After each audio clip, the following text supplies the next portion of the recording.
Баршаңызға сәлем, каналыма хош келдіңіз. Есімім Назира. Қыздар, бүгін саңырауқұлақты қаймақпен қосып пісіру рецептісімен бөлісемін. Өте керемет, дәмді тағам. Бұл тағамды жасау үшін мен бір упаковка шампиньоны алдым. 700 грамм шықты менде. Сосы саңырауқұлағымды қатты майда етпей, осылай сәл ірілеу етіп турап аламын да, табада қызып тұрған майға қуырып аламын. Осылай саңырауқұлағымды әдемілеп тұрып, жақсылап қуырып аламын. Қыздар, видеомды соңына дейін қарап, менімен бірге осы тағамды жасап көріңіз. Өте дәмді тағам. Енді кішкене қуырып алған соң үстіне жуаны салып, тағы 2 минут 3 минут қуырып алам. Оның үстіне жаңа 2 бөлік сарымсағымды осылай майдалап турап салып, және болгар бұрышын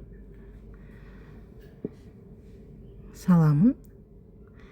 Осылай көбейтіп турап аламын бұрышты. Жақсылап қуырып аламын. Және де мен паприка қостым. Жарты шай қасық тұз, жарты шай қасық қара бұрыш, жарты шай қасық қызыл бұрыш қостым. Енді дәмдеуіштерді өзіңіздің қалауыңызға қарай, қандай дәмдеуіш сізге ұнайды, соларды қоссаңыз болады. Бірақ тұзбен жаңағы қара бұрыш ол міндетті түрде. Кішкене қуырып алған соң, үстіне бір ас қасық қаймақ салып, жақсылап араластырып аламын да, сосын үстіне су құямын кішкене. Бір 200 грамм, 250 граммдай су құйып, баяу отта саңырауқұлағымды жақсылап пісіріп алатын боламын. Каналыма тіркеліп, лайк басып, егерде рецепт ұнаған болса, достарыңызбен бөлісіп қойыңыз. Ой пікіріңізді комментарий бөлімінде қалдырып қойыңыз.